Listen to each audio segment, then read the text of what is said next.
Again the scoop on the front of GBH. Lifting, tossing and throwing.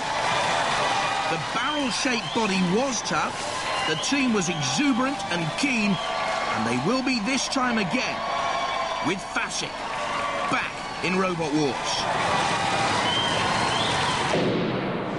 I'm Mike Rickard. This is Mike Smith, Charles Lavery. This is our latest robot, Facet. It has a pneumatic weapon, lifts all the way up, and it has an onboard camera. Robotiers, stand by. Terminal Ferocity with the Ryland team. John used to be a DJ and Fiona built the tracks for Plunderbird. Their team, and here's Facet. Mike Rickard has had 3 robots now in Robot Wars. That giant Phillipa, I think, is going to be key. It's Facet starting the smoother away from the right-hand side. Terminal Ferocity spins, trying to get the chainsaw into play. There is the Phillipa straight away! And up and over, Terminal Ferocity. Facet using that huge pneumatic lifting ramp. And over goes Terminal Ferocity. Well, I wonder if there's any life left now for John and Fiona Ryland in their Ferocity machine. Immediately, that improved weaponry on Facet, so vital and so impressive. I just wonder, actually, if it goes later on in the competition, whether or not the lifting ramp on Facet yawns too wide and a house robot could get in as they take on a house robot. Matilda is turned topsy-turvy by Mike Rickard. Loves his motor racing, wants to be a racing driver. Matilda helps out there, though.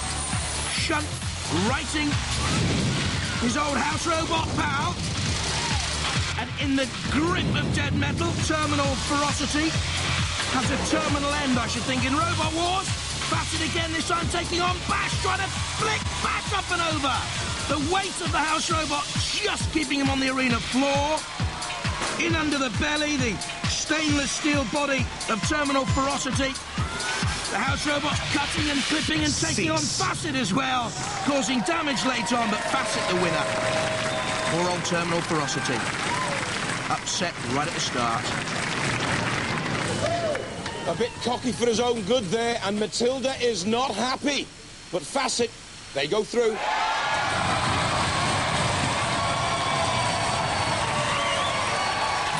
They were just a bit too fast for us. It was very quick, wasn't it? I mean, it was only seconds, really, before you were tipped up.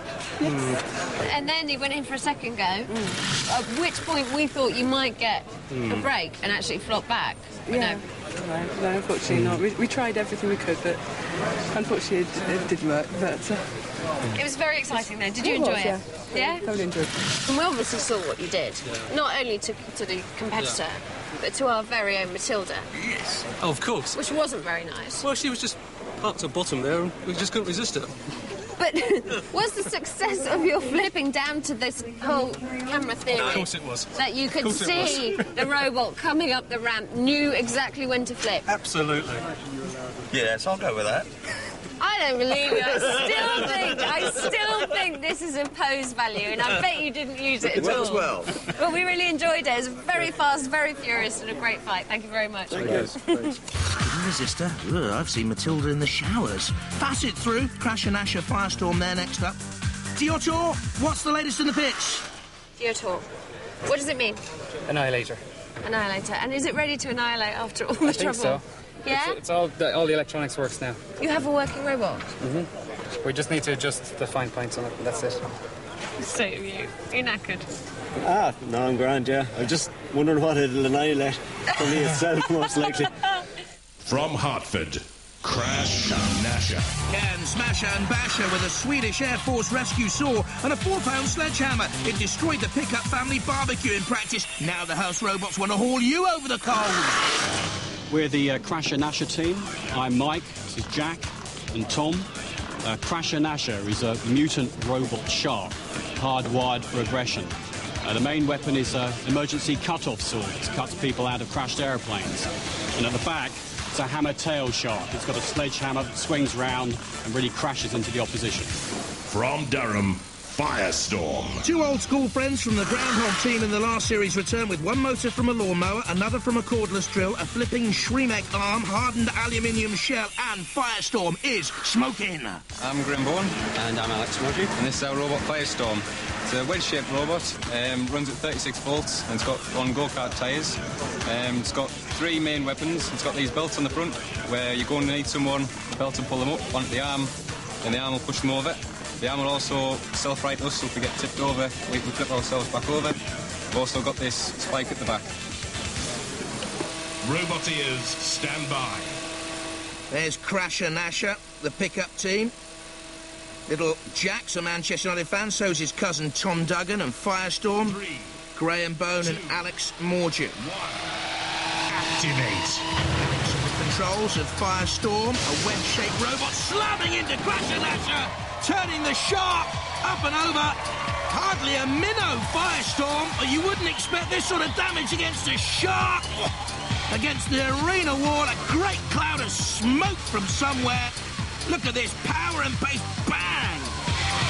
The shark is bitten and bitten badly. Gnasha, gnashed up, I should think. Bashed up, certainly.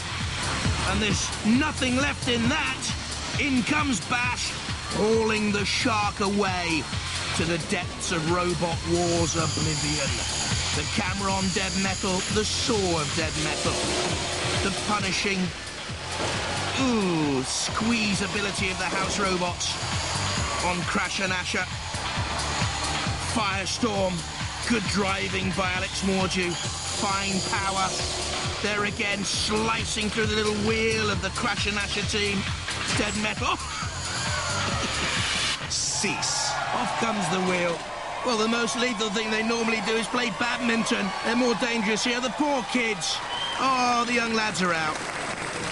Looks like fish is off the menu. Firestorm, turn up the heat.